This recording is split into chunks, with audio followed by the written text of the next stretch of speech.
All right, today we're gonna figure out how to light a small bathroom. I'm sure we've all been in that situation where we're like, well shit, how am I gonna fit my light stand? How am I gonna fit my camera? It's so tiny. Well, that's what we're gonna figure out today. So check it out. So here's my bathroom, it's real tiny.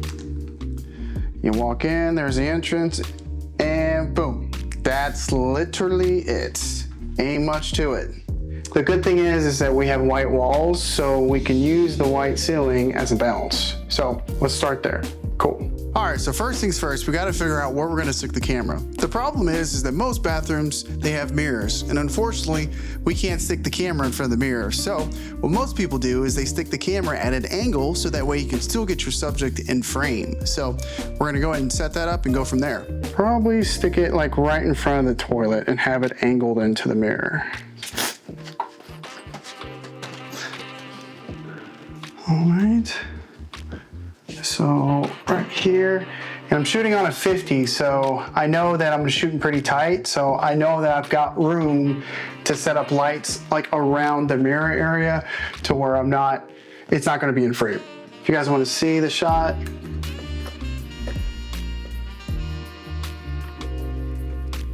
looks dope, sweet.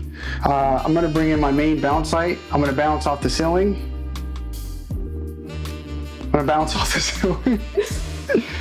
The good thing is because of the white walls, we have a ton of bounce. So I've got the light at 4%. And when we're using the monitor here, according to the false color, and I use the yellow zone, white walls obviously are gonna be overexposed. So I've got it at 4%. If we bump it up to 10%, it's like way too overexposed. So I think we're just gonna go, I like the way it looks at 4%. So let's go with 4%. I'm gonna go ahead and use my Nanlite Pavo tube, 15C. I'm gonna use this as the key light.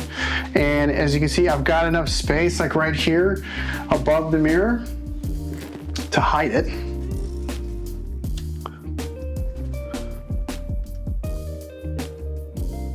To hide it right here. And then when you look on the monitor, because I'm shooting so tight, you can't even see it. The key light looks great, but the only underneath needs a little bit of fill, so I stuck it up here, and I've got both my lights at the 5600C. So the cool thing is these are bicolor, so if you want to get creative, you can get pretty creative. But if you want to go the extra mile, and let's say, you know, you've got an actor or an actress that's like concerned about like, you know, their under chin or their wrinkles or something like that, you can always bring in a fill, maybe a bounce, or here I'm using like a little MC Pro, and I've got a 5600. I'm just bouncing it at like, just literally just slightly at 10%, and then putting it down here at the sink. And that just brings in a little bit of feel right here in the neck area.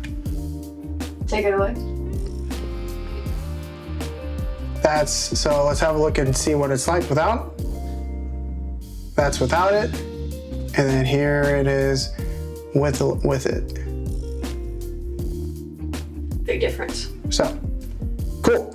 So let's go and shoot the bathroom scene on the KOMODO. And you know what I'm gonna do? I'm gonna try out some like other cool lights. So like if I wanted to, I could go, which would be so cool. Like if I wanted to go like blue light, if I wanna go orange or something like that, would be really cool. I'm gonna shoot it and we'll have a look at the footage.